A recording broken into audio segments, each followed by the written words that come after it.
90 के दौर में मुंबई की एक छवि सपनों की नगरी के रूप में थी, तो इस छवि पर कालिक पोतने का काम वहां के अंडरवर्ल्ड ने किया। दहशत, खौफ, अनिश्चितता का एक ऐसा राज था कि मुंबई के मीलों दूर रहने वाले भी वहां जाने के नाम से डरते थे। फिरौती, हफ्ता वसूली, सरेआम कत्ल के साथ एनकाउंटर की खबरें भी छाई रहती थी। मुंबई के इस परिदृश्य को कई फिल्मों के माध्यम से भी दिखाया गया, जिनमें गैंग्स, अंडरवर्ल्ड डॉन और पुलिस एनकाउंटर स्पेशलिस्टों के उदय को भी दिखाया गया था। इन सभी के केंद्र में था दाऊद इब्राहिम। तो दोस्तों, नेटफ्लिक्स की ताजा crime documentary Mumbai mafia police versus underworld उसी काले दौर को पुलिस के नजरिए से दिखाती है कि कैसे मुंबई की सफाई के लिए उन्होंने काम किया। तो आइए इस डॉक्यूमेंट्री को एक्सप्लेन करते हैं। तो वीडियो को शुरू करते हैं, और अगर वीडियो अच्छा लगे तो वीडियो को लाइक जरूर कीजिएगा, और इसी तरह के वीडियोस पाने के लिए आप हमारे इस चैनल को सब्सक्राइब भी कीजिएगा, ताकि आपको इसी तरह के लेटेस्ट और फ्रेश कंटेंट मिलते रहे। तो शुरुआत होती है मुंबई शहर से, एक ऐसे शहर से जहां पर किसी के भी आने जाने पर पाबंदी नहीं है और ना ही कोई पूछने वाला है कि कौन कहां से आया है। और इस डॉक्यूमेंट्री का मुख्य नरेशन के रूप में एनकाउंटर स्पेशलिस्ट प्रदीप शर्मा के जरिए पेश किया गया है। यह पार्ट काफी दिलचस्प है।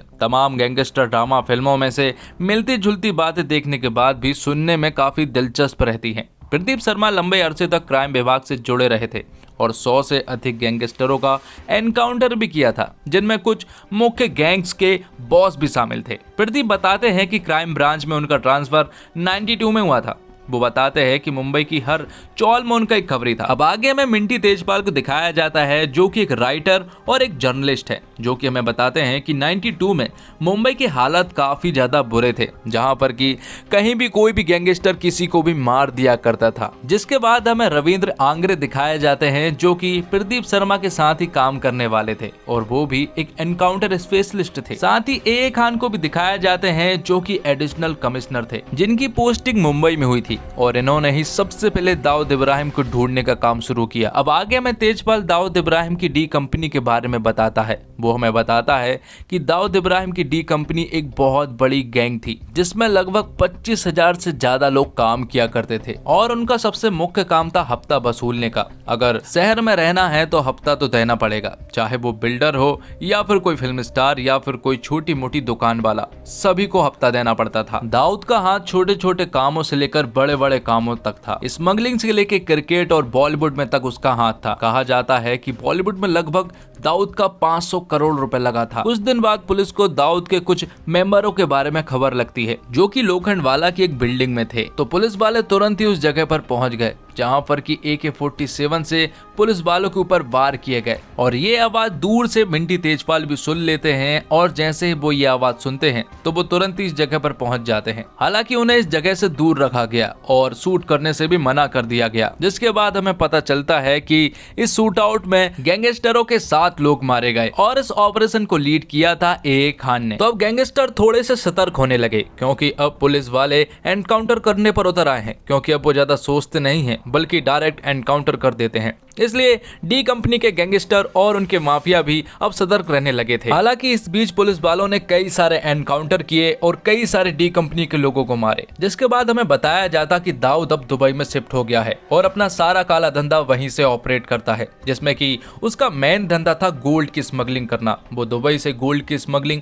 इंडिया में किया करता था, जिसमें कि उसे इंडिया की अपेक्षा 25% का ज्यादा मुनाफा होता है। जिसके बाद 92 का एक खौफनाक दंगा दिखाया जाता है, जिसमें कि पुलिस वाले उन्हें रोकने की कोशिश भी कर रहे थे। हिंदू मुस्लिम के इन दंगों में पुलिस वाले उन्हें रोकने की कोशिश करते हैं और लाठी चार्ज भी उन्हें करना पड़ता है। और कहा जाता है कि इस दंगे के बाद से दाऊद इब्राहिम ने अपने बरादरी वालों को हथियार से लैस कर दिया था, जिसके बाद मुंबई का नजारा एक खौफनाक मंजर की तरह बदल गया और पूरा मुंबई शहर धुआं धुआं हो गया। और अब पुलिस वालों को भी कुछ समझ नहीं आ रहा था, क्योंकि शहर में ऐसा नजारा पहली बार हो रहा था और ऐसी चीजें भी मुंबई शहर में पहली बार हो रही थी। उन्हें किस तरह से कंट्रोल किया जाए उन्हें नहीं मालूम था। आगे श्रीकांत देसाई को दिखाया जाता है, जो कि दाऊद का एकदम मेन आदमी था, और कहा जाता है कि सभी लोग श्रीकांत को मामा कहकर बुलाते थे, जो कि विदेश से आने वाले स्मगलिंग हुई चीजों को अपने पास डिलीवर किया करता था, और इसका अड्डा था एक हवाई अड्डा। लेकिन कुछ दिन बाद पुलिस वालों को श्रीकांत के बारे में पता चल जाता है, और एक रात जब वो उसे फॉलो कर रहे थे तो अचानक से श्रीकांत देसाई को उनके बारे में पता चल जाता है। वो उनके ऊपर शूट करने ही वाला होता है कि तभी अचानक से पुलिस वाले उसका एनकाउंटर कर देते हैं और उसकी मौत वहीं पर हो जाती है। जिसके बाद 93 में हमें दलाल स्ट्रीट मतलब कि बॉम्बे स्टॉक एक्सचेंज दिखाया जाता है, जिसमें कि बहुत सारी भीड़ उमड़ रही थी, लेकिन अचानक से वहां पर एक बहुत बड़ा ब्लास्ट हुआ। आगे हमें पता चला कि इस ब्लास्ट में कई सारे लोग मारे गए और ऐसे ब्लास्ट मुंबई के 12 जगह पर हुआ और लगभग 250 से ज्यादा लोगों की जानें गई। जब पुलिस वालों को लगने लगता है कि अब सब कुछ ठीक चल रहा है, लेकिन तभी अचानक से ऐसी कुछ चीजें हो जाती हैं कि सभी चीज आउट ऑफ कंट्रोल हो जाती है, जिसके बाद से दाऊद इब्राहिम अब एक टेरर से एक बहुत बड़ा टेररिस्ट बन चुका था और अब उसे ढूंढने के लिए पुलिस वाले बेताब हो रहे थे। इसलिए उसके छर्रे तमंचों को जगह जगह से ढूंढा जाता और उनके कुछ मेंबरों के एनकाउंटर भी किए जाते हैं। जिसके बाद ए खान हमें बताते कि ऐसे एनकाउंटर करना उन्हें ठीक नहीं लगा। लोगों को बेरहमी से मारना, चाहे वो सही हो या फिर गलत, उन्हें अच्छा नहीं लगता था। हो सकता है उनमें से कुछ लोग बुरे हों,